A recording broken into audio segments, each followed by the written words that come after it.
Baby, you've been gone 3 years. 3 years?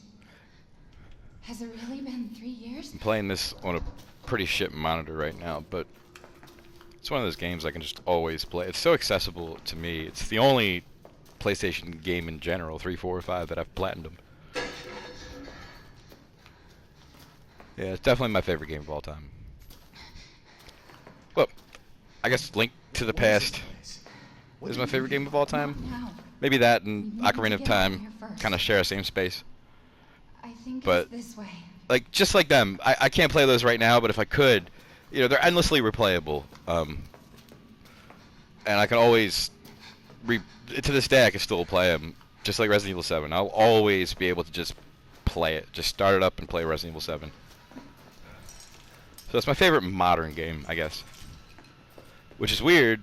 Mia, Like, we have to talk. currently, at least for the past Not me. 7 years, my That favorite wasn't game me. is, you know, a first-person, I didn't. super linear, kind of short Just tell me what's going on. survival horror I'm telling game. you everything that I know.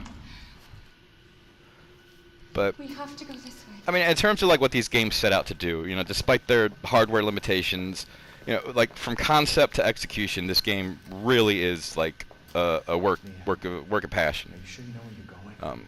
It has its faults. It has some weird pacing issues. I remember. And some other things that like weren't really fleshed out that I'm sure even the developers wish they could.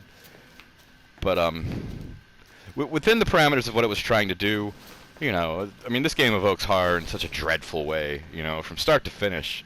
It has, you know, you have to be into the horror vibe, but it puts you in a very like immersed It's there. horror vibe. A lot of people like this game, but can't really get themselves to play it, and I get it.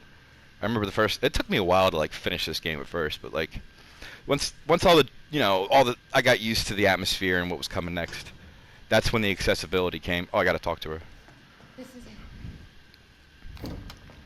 And that's when I just couldn't stop playing it, and I platinumed it. And I platinumed it without looking up a list, I remember. And some of them are so specific, I'm sure of it. like shooting Marguerite while she's in the air, or shooting her out of the air while she's jumping at you. It's gone. It's gone. Yeah, that was one of the ones that like I just did and got it. I was like, oh lord, if I was trying to do that, it would be so hard. But anyway, You're here. yeah, I just love this game. Like, now, yeah, like Link to the Past especially his favorite game of all time, if not just because it's on such old hardware, but it still manages to evoke that feeling. I mean, it's been over a decade since I played it, since I emulated it. But I enjoyed it. Like, I didn't care about the graphics. Elements of the graphics, again, within what it was trying to do with what it could do at the time, it was like, you know, a labor of love. And I feel the same way about this game.